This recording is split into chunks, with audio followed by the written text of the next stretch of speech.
Guys, let's end this discussion once and for all. What is healthier for your head or worse for your head, boxing or MMA? In this video. Hello and welcome to Bloodsport MMA. Salam alaikum, my brother. It is a discussion as old as the two sports. Which sport is worse for your head?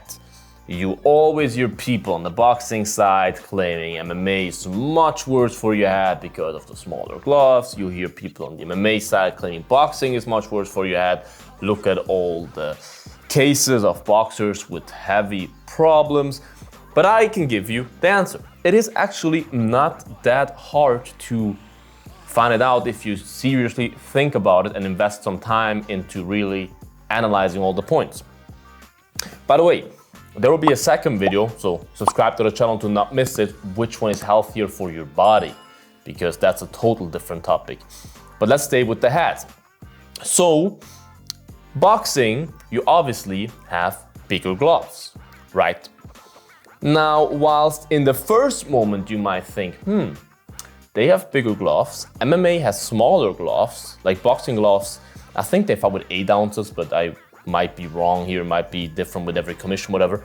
MMA fights, 4 ounces, and that it's a huge difference. Also sparring gloves in MMA are only 6 or 8 ounces, depending on which brand you have. Sparring gloves in boxing, some people spar with 14, some people spar with 16. The big boys sometimes even spar with 18 ounces, depending on, what kind of guy you are.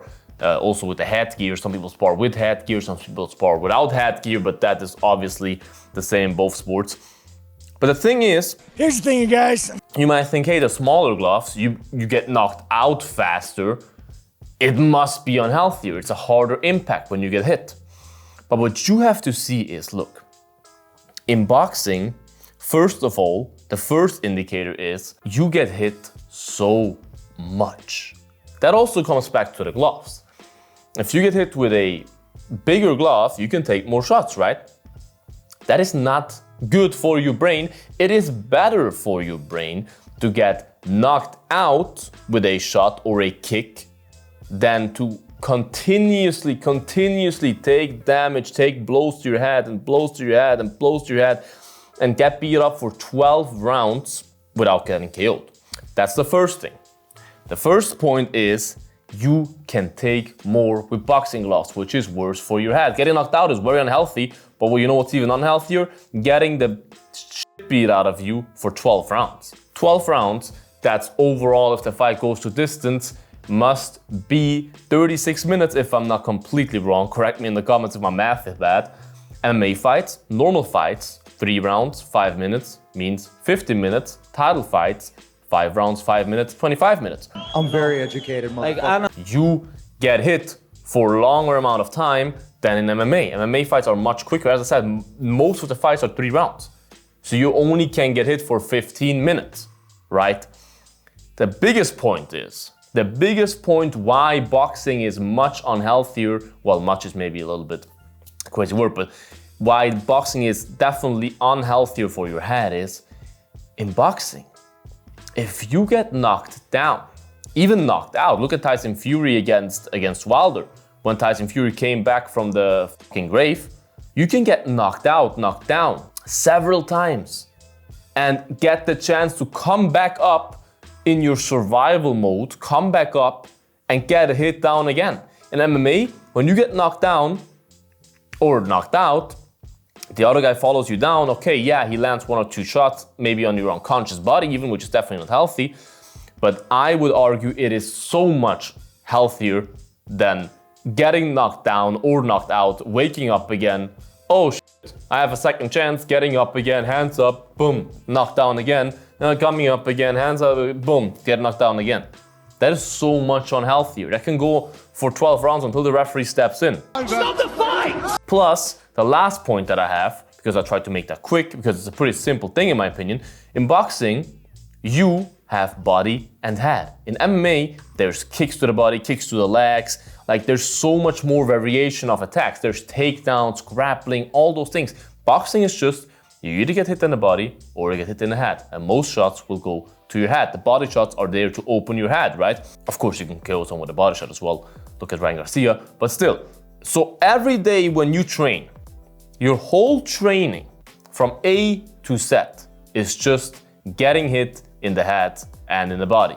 That's your whole training. Of course, you hit pads, you do this, you do that, footwork drills, whatever.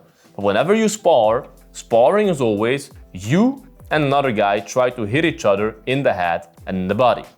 The whole time. That's all it is.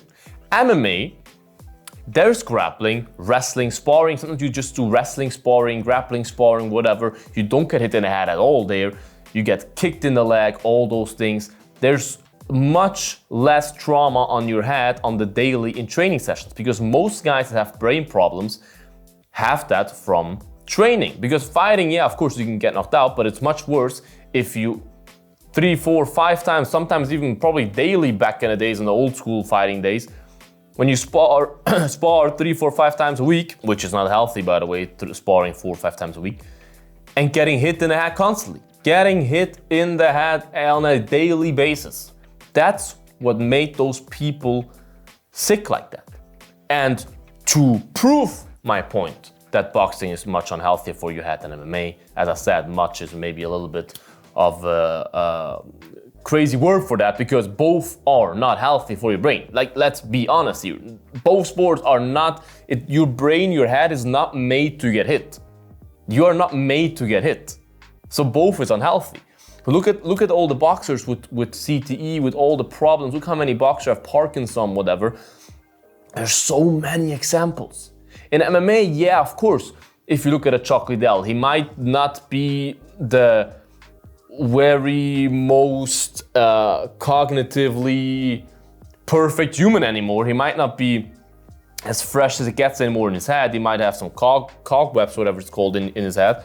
But he's still there. He can still have a conversation with you. It might be a little bit hard to understand him sometimes, but he still can have a normal conversation. So a lot of those boxers, they cannot really talk anymore. They barely know who they are anymore. And it's really sad to see, but that happens mostly in boxing. In MMA, there's not many examples of people who really had serious brain issues after their career, coming from their career. And as I said, those old school guys, Chuck Liddell, this generation with Rampage and all those guys, they used to have that sparring daily approach. So that comes to it as well. Nowadays, fighters, especially MMA fighters, are much more cautious with their training, much more well prepared. Back in the day, it was just put some gloves on, hit each other in the head. To the f***ing death! To the f***ing death! Yes! Rampage, all those guys, I feel like they are in much better health condition like the boxers from that era. So this is my opinion. It's obviously an opinion, I'm not a scientist, but I will bet a lot of money that this opinion is very true, that boxing is much unhealthier for your brain than MMA. Write your opinion in the comments, guys. Make sure to check out the next video to come subscribe to the channel about what is unhealthy for the body. Like this video, as I said, comment down below, subscribe, all the good stuff. Stay bloody, you guys. Until the next one. Bye-bye. Bloodsport out.